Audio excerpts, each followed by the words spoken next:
وَوَعَدْتُكُمْ فَأَخْلَفْتُكُمْ. And I promised you otherwise. And you knew what Allah said was an absolute reality, and what I said was a lie.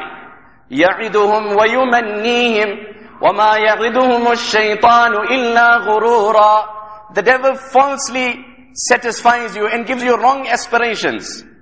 Furthermore, the devil will say, وَمَا كَانَ لِيَ عَلَيْكُمْ مِنْ سُلْطَانٍ إِلَّا أَنْ دَعَوْتُكُمْ فَاسْتَجَبْتُمْ لِي. Before you tell Allah that I am the cause of your zina, and I am the cause of your interest, and I am the cause of you not performing salah, remember, there were those that invited you to good and I invited you to evil. فَاسْتَجَبْتُمْ لِي. The tragedy is that you responded to mine and you denied the message of good. Now explicitly the Quran quotes, and this is what I want to highlight today. فَلَا تَلُومُونِي فَلَا تَلُومُونِي وَلُومُوا أَنفُسَكُمْ. It's time you stop blaming others and blame yourself. The Muslim Ummah is currently going through a crisis where undoubtedly we're facing hostility, victimization. But we've made this the pretext to justify our weakness in ibadat. I ask you, my brother, perhaps you're traveling in the world, you victimized, you marginalized. Which infidel, which superpower, which country are you going to accuse for not allowing you to perform fajr other than your weakness? To whom are you going to point fingers? Which nation, which power, which planning, which strategy? To who will you implicate?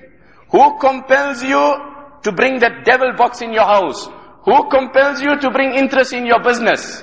Who compels you to unveil your sister? فَلَا تَلُومُونِي وَلُومُوا أَنفُسَكُمْ. Don't blame me, blame yourself. And the hadith al-Qudsi, where Allah Rabbul Izzat says, that يَا عِبَادِي إِنَّمَا هِيَ أَعْمَالُكُمْ أُحْصِيهَا لَكُمْ ثُمَّ أُوَفِّيكُمْ إِيَّاهَا. O my servant, these are your actions. As you do it, I record it. فَمَنْ وَجَدَ خَيْرًا فَلْيَحْمَدِ اللَّهِ. If you happen to appear before me and you find a book of deeds which reflect noble and virtuous deeds, then praise Allah and consider yourself fortunate and lucky. وَمَنْ وَجَدَ غَيْرَ ذَلِكَ. And the one who comes before me and finds in his book of deeds evil, sin, vice, deceit, deceive, zina, فَلَا يَلُومَنَّ إِلَّا نَفْسَهُ. Then tell him he must take responsibility for what is there, and he must blame none but himself. He must blame none but himself. So the devil will say, don't blame me, blame yourself. مَا أَنَا بِمُصْرِخِكُمْ وَمَا أَنْتُمْ بِمُصْرِخِي. I cannot respond to your call of desperation, and neither can you respond to mine. You will sit and I will sit. The Quran says in the ayat Karima that I recited before you, Allah Rabbul Izzat speaking about this weakness and this nature of man. Allah says, if I had to send man in this world and expect of him to understand good by virtue of his logic, and understand vice by virtue of his sanity, and then punish him for the wrong he does and reward him for the good he does, just by virtue of his logic, then man out of his arguing nature would have turned around and said, رَبَّنَا لَوْلَا أَرْسَلْتَ إِلَيْنَا رَسُولًا. Allah, you could have been kind enough to at least send a prophet to give us one reminder. This is what the Quran says. Allah says, if I had to send man in this world and expect of him by virtue of his logic, which undoubtedly logic and intellect is a vehicle as far as understanding truth is concerned. The Quran refers to it as ulin nuha, the people of intelligence. And nuha actually is the plural of the word nuhya. وَسُمِّيَ الْعَقْلُ نُهْيَ لِأَنَّهُ يَنْهَى صَاحِبُهُ عَنْ إِرْتِكَابِ الْقَبَائِحِ. The object of the intellect is to prevent you from wrong. So if your intellect is not prevent you from wrong, I'm afraid you lack it. Allah says, if I had to send man in this world without a Nabi, and then expect of him by virtue of his logic and his understanding that he can arrive at the right things and abstain from the wrong, man would have turned around and said the following to me, رَبَّنَا لَوْلَا أَرْسَلْتَ إِلَيْنَا رَسُولًا. Allah, if you send a prophet to us, نَتَّبِعَ آيَاتِكَ, We promise we would have followed your commandments. وَنَكُونَ مِنَ الْمُؤْمِنِينَ. We would have diligently complied to your dictates. So Allah says, out of my sheer mercy, I send a Nabi to them, and not a Nabi, I send the best of Anbiya.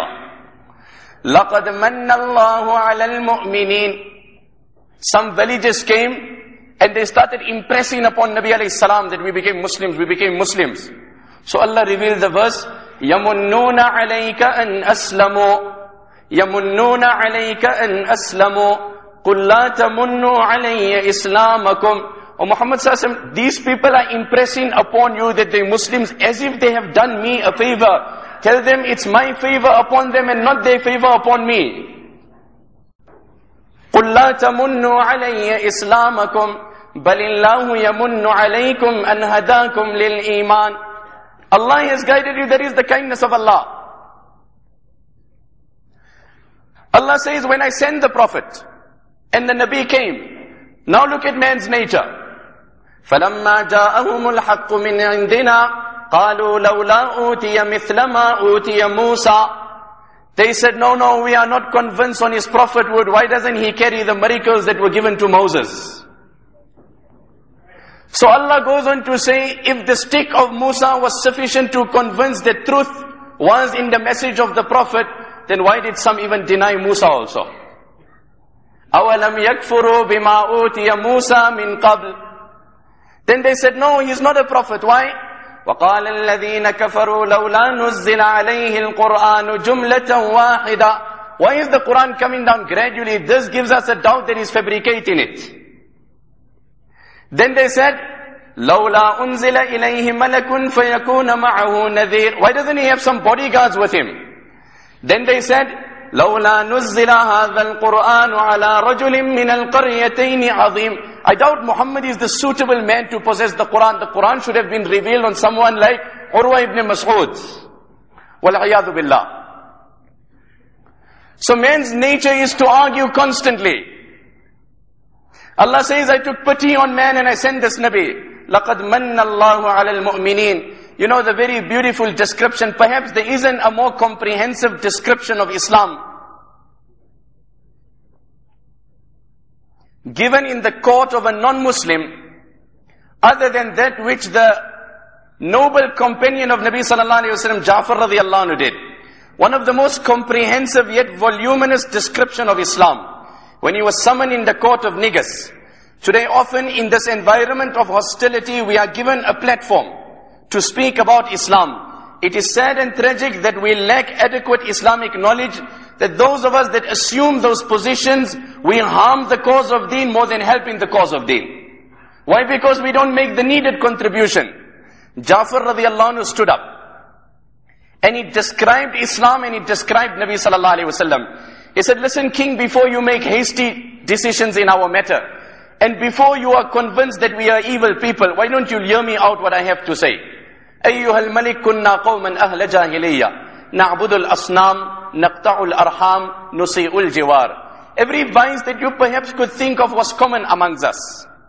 We used to sever ties, we used to bury our daughters, we used to consume wine. We lived in sin, vice and deviation until Allah took pity on the Arab nation. Until Allah took pity on the Arab nation and Allah sent a Nabi amongst us. نَعْرِفُ نَسَبَهُ وَصِدْقَهُ وَأَمَانَتَهُ. We looked at the integrity of the man, the chastity of this man, the morality of this man. We accepted his faith, and upon this our nation has opposed us. You and I have heard the incident of Mi'raj repeatedly. And I don't want to digress and go into the details of the incident itself. We've heard it, I have said it in this masjid previously, and we've read about it. I want to share one hadith with you today, relevant to the occasion, of course. The hadith appears in Al-Kaba'ir. Imam Zahabi, rahmatullah alayhi, makes mention of the riwayat. Al-Kaba'ir referring to the major sins.